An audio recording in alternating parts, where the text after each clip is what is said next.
போன வாரம் வரைக்கும் 8 ஸ்லோகம் பார்த்தோம். இப்போ 9லேருந்து பார்க்கலாம்.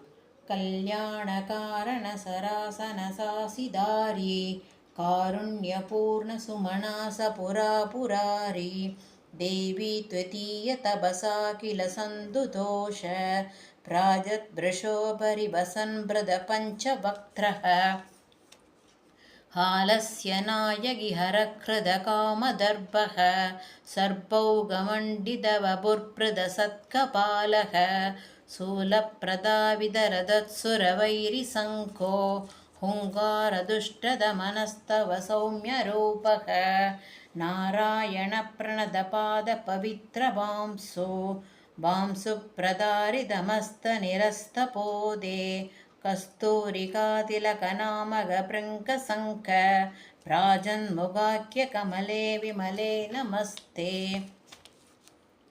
माणिक्यकर्पितलसत्सुभगवतीय नाभि सरोजवरवासपरारमैक्षा पूक्षा सहस्रपरिभूषितरम्यरूप योक्षा विशेषपरिभूषितवत्सरोजे त्वन्नूपुरद्वनिविमोहितविश्वमेत चिन्तापरक्किमनया कृतमत्र भद्रं त्वां सर्वकर्मफलदां सकलस्वतन्त्रां केसिन्वितुर्नकलुलेसनवोदशून्याः ते निप्यमानदनुमत्य हैमभट्टो जाज्वल्यमानसुपरन्दमणिप्रकूढ रम्भोरुयुग्मपरिवेष्टितरागरक्त वासस्तु वासवमनुकुरुदे सरागं त्वत्कूशिनिष्टमिदमम्ब जगत्त्रयञ्च त्वत्तेजसा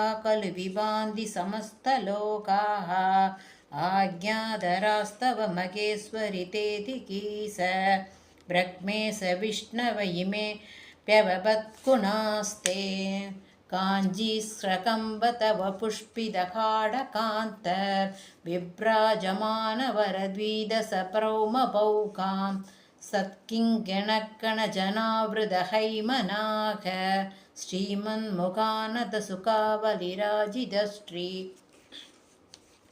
आसीत्वदीयजगनं कणमित्यवेश्य मेघसगर्चितवत्कुदितोऽधुनाभि तत्युक्तमेव हि ततस्तु कणेकणत्वं तच्चेद्वदीयजगणेन समाश्रितं स्यात्.